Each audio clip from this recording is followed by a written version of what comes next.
Welcome back, or welcome to another Nain Shorts. I'm a little cold right now. It's cold in San Francisco, and for some reason this place is even colder than outside, which is weird. Could be because the guy that owns this place is old and ornery, and well, we'll talk about that some other time. But we are coming off the collaborative, the VEA collaborative. It was just a few days ago. It was a wonderful turnout. It was a great event, and it really inspired a lot of ideas as to the kind of community that I want to be a part of and the kind of person that I want to be and grow into. Because there was a lot of great minds that came together, and as the Konversation guys, we were able to talk to some incredible people. So look out for those episodes, because there's a lot of great stuff that was shared and shown. And I think the biggest takeaway is what Mike Cardenas is actually doing, what he's putting together and working towards solidifying. And that is this brotherhood of like-minded people that aren't bogged down by titles or entitlement or even their own sense of grandeur, whatever that may be or not be. And I know we've talked about this before in reference to seminars and how people view themselves, but to see it come together was just an incredible experience. And for those of you who missed it, shame on you. Shame on you for not canceling with your family or missing out on that wedding or baby shower. You know, there'll be other funerals. You could have skipped whatever you were doing and come, train for 8 hours. It was great food, great company, and even afterwards we had some fun, a few drinks. But again, what Mike Cardenas is putting together and what he's building, and he does it more than once a year. I believe there's twice a year, and he has all these other gatherings that he does in between, smaller events, cross-sharing events that if you can, please make it out to one of them, because you do take away a lot from it. Now, in reference to information, maybe not so much. 8 instructors, 8 hours of information, that's, your brain can only take so much. But the connections you make, the people that you meet, and the impressions that you're left with because of these people will resonate for so much longer than whatever information you can retain. Because really, that's, to me, what became the important piece of it. We met these individuals who introduced themselves by their names. Now, that's what you're supposed to do, I guess, and you can say that, oh, well, there's not much to be said about that. But to me, it means the world. Because here are people who have earned, and I mean earned, their titles, earn their belts, earn the fact that they are inheritors to an entire system, an entire organization of people. And they present themselves by their first name. My name is this, my name is that. Not by their titles, not the respect that they expect from people, but just their names. And then you see them move, you see them share, and they're so willing to give that information to people that they've never met before, because they believe in the cause of bringing people together and not building walls between us, breaking down the barriers that separate us, which more often than not are just pure arrogance or pride or flat out stupidity. But here they are, they give that information freely, and more importantly, they know their shit, because they can move. I never had so much fun getting hurt multiple times. And it wasn't like I was injured or anything, but yeah, playing with these guys, you can really tell they know what they're doing. And if they wanted to, they could really cause a lot of harm. But they have this degree of control and expertise in what it is that they do. Their actions match their words, and their words enhance how to better perform those actions. They go hand in hand. It's important to have the right verbiage, but also to show the kind of character that you want to portray, that you want to have. And I was inspired. This is the kind of person I want to be. This is the kind of martial artist I want to grow into. But I realized this weekend that there's no way in hell that I could do it alone. And I'm not just talking about the guidance of my instructors, but I'm talking about the people that I surround myself with.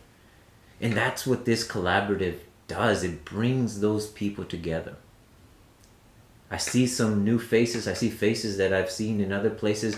And all of a sudden you start building this camaraderie, this family, this community of people that are willing to share, but more importantly, are willing to listen.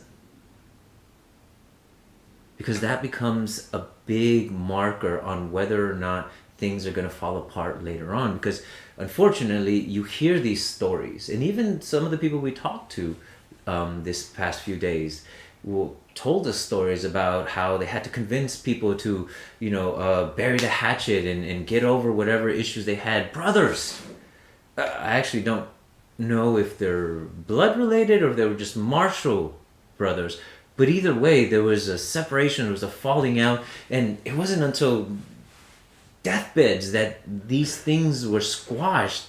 Now, how many years wasted simply because there was a difference of opinion? And you hear it far too often. The Grand Master is retiring. He wants to leave the lineage to somebody else, and he picks his inheritor. And other students that came up with that person all of a sudden are salty, jealous. And it's like, well, why that guy get it? Well, you don't know why. But if you trust your instructor, if you truly believe in what they do, then shouldn't you trust that they made the right decision based on their choice? And you should applaud your brother for expanding or growing. Because that inheritor may want to add and evolve. But then you get so jealous and you get so upset that you're like, no, it has to stay this way. It has to be original. It has to be the way that it was taught by my master. And you close yourself off from growing with this person, from doing more and continuing that family bond simply because you disagree. And look, folks, before we get more into it, just a little sidetrack in reference to that idea of keeping things original. I think it's impossible. You cannot teach your art the way your instructor teaches it. All the information is the same, sure, but you cannot teach it the same way because you are not that person. Now, for those of you who watch this show, know that I drive for a living. I drive a bus. North Bay, South Bay, East Bay, through San Francisco, up and down the peninsula. I've seen it all. I've spent hours and hours in traffic. And I can break down driving into its simplest form, and regardless of how big or how small the vehicle is, mechanically speaking, it's all the same. Steering wheel, a pedal to go, and a pedal to stop. We all have to follow the same rules and regulations in this state, at least. But yet, for those of you who commute on a regular basis, you know for a fact that no two people really drive the same. And anyone who doesn't drive like you is a complete idiot. Right? And the funny thing about that, because I see it all the time, I see people get upset with somebody else for doing something stupid on the road, and then they turn around and do the exact same thing. And you have to wonder why. And I've thought about this a long time, and I've come to the realization is that when we do something that we're not supposed to, we can justify it because we know why we're doing it. When we see somebody else do it, we have no idea why they're doing it. So it's easy for us to just call them idiots or a-holes and give them the bird. Because we don't take the time to understand. And granted, while you're driving, there is no time to understand. But the point is that everyone does what is essentially the same thing different. Which means teaching, you're also going to do it different. No matter how close to the original as you keep it, there's always going to be something that's going to influence it. Again, back to the example of driving.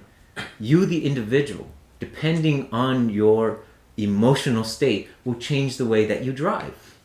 If you're in a hurry, will change the way that you drive. If you're just lounging about, having a fun day with a loved one, will change the way that you drive. The changes are maybe small, maybe huge. Oftentimes, we don't realize it. but it affects the way that we do anything. So can we really say that that doesn't happen in the martial arts? That doesn't happen when we teach, when we share? We don't let our pride get the best of us when we're so excited to give somebody information that we forget that they don't know what we know. Now, that seems obvious, right? That's why you're sharing, because they don't know what you know. But that's not what I mean. And this may be considered like nitpicking, because as great as the collaborative was, as great as I believe we should join and come together at these events, there is room for improvement. Nothing is perfect, right? And the one thing that I noticed was that as excited as we are in sharing what we know, we sometimes forget that we know it a certain way. And what do I mean by that? We use certain verbiage. We use certain words. To us, at its most basic level, we understand it to be one thing. And we use the same verbiage and the same words to explain to somebody else. And in our minds, dude, that is incredibly simple. How are you not getting it? But we have to consider that, well, maybe they don't use those words. Like, for example, if you've never studied any Japanese or Japanese arts and somebody said, stay for randori, would you know what they're talking about? Now, I didn't know what it was when I first heard it. Apparently, it's sparring. What the FMA community would call playing. But even then, you can argue that sometimes playing could be considered training and sometimes it could be considered sparring. But depending on who you're talking to, those words take on different meanings. My answer to that would be, we have to take more time to consider not what we know, but what is the person, the audience, what are they hearing? Can we say things in such a plain way that 80% of the people would understand what we're talking about? I don't know. We have to explore. But we can't do it if we don't come together and have these discussions. It's great to share, but how about we find out what the audience understands first, so then we can relay the information with their language, with what they understand, so we can move the process along a little quicker and we don't have to hold up and wonder, well, why aren't you getting it? Look, I'll show you, it's this. Because then you just come off like a jerk being like, oh, you're stupid, let me show you what it is. I'm not saying anybody has done that. I'm just saying those are the pitfalls. Because, again, it's something small, oftentimes innocuous. But over time it builds into so many other things. It can build into, oh, I'm so focused on the way I do things that anything outside of that is wrong. And all of a sudden, you're closing your mind off to other possibilities because you know you are right. And isn't that the same issues that cause these martial families to fall apart and splinter? Because they have different opinions and nobody wants to admit that, hey, maybe that is a good idea. I just don't choose to do it. But I'm not going to let that define the relationship that I have with the people that I came up with. And I would hate to be a part of something like that, which is why I think we need to support groups like this and events like this and shed ourselves of that pride and just share with one another. And for those who are in the audience section, we need to learn how to listen better too. One thing that I'm so grateful about colleague conversation is that I don't just get to talk and get to know these people that I'm conversing with. I get to communicate with them in a physical way through the demonstrations that we do. You can feel when they're caring, whether they're, aggressive, whether they're very cognitive of your well-being. You can tell all these things. You can figure out whether or not they're really badasses or they just really know the art. And those two are very different. And you get to learn who these people are and how they express themselves through their art. And when you can see that, you can understand why they would say what they would say. And as the audience, if we can get to a level where we can do that, where we can really take in who they are personally, then we can better understand what they're saying and why they're saying it that way. Also, as the audience, we need to feel comfortable enough to say, I have no idea what you're talking about. I am completely confused right now.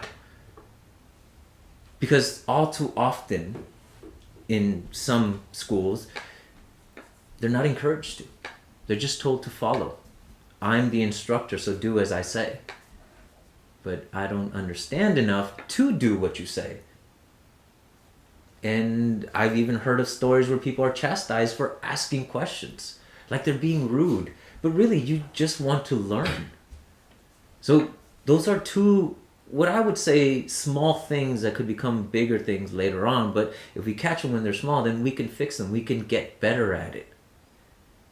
And like I said, this was just a wonderful experience to see all the people there having a great time. There was no pretense of belt color or titles. It was just people.